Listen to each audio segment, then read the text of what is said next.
কলা খেলে চেহারা সুন্দর হয়, পেয়ারা পাতার রস খেলে চোখ ভালো হয়, ভাতের সাথে কাঁচা পেঁয়াজ খেলে হার্ট সুস্থ থাকে, বেশি মাংস খেলে কিডনি নষ্ট হয়, দুধ খেলে দাঁত ও হাড় অনেক শক্ত হয়, ডিম খেলে শরীরে প্রচুর শক্তি পাওয়া যায়, গাজর নিয়মিত খেলে চোখের জ্যোতি বাড়ে, লেবুর রস পান করলে শরীরের ভেতরের ময়লা দূর হয়, মাছ খেলে দৃষ্টিশক্তি ভালো থাকে, লাল আটার রুটি খেলে সহজে পেট পরিষ্কার হয়, আদা খেলে বমি ভাব দ্রুত কমে যায়।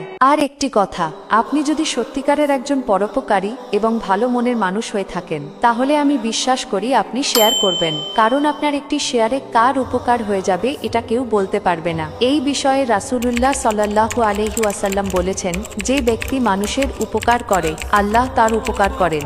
সহিহ মুসলিম। এই হাদিস থেকে বোঝা যায়, অন্যের উপকার করা শুধু তার প্রতি দয়া করা নয়, বরং এটি আল্লাহর সরাসরি সাহায্য পাওয়ার একটি বড় মাধ্যম। তাই ভালো কিছু জানলে বা পারলে অন্যের সঙ্গে শেয়ার করা উচিত। সে নিয়তে আপনি শেয়ার করতে পারেন। আল্লাহ যেন আপনার এই উপকার কবুল করেন।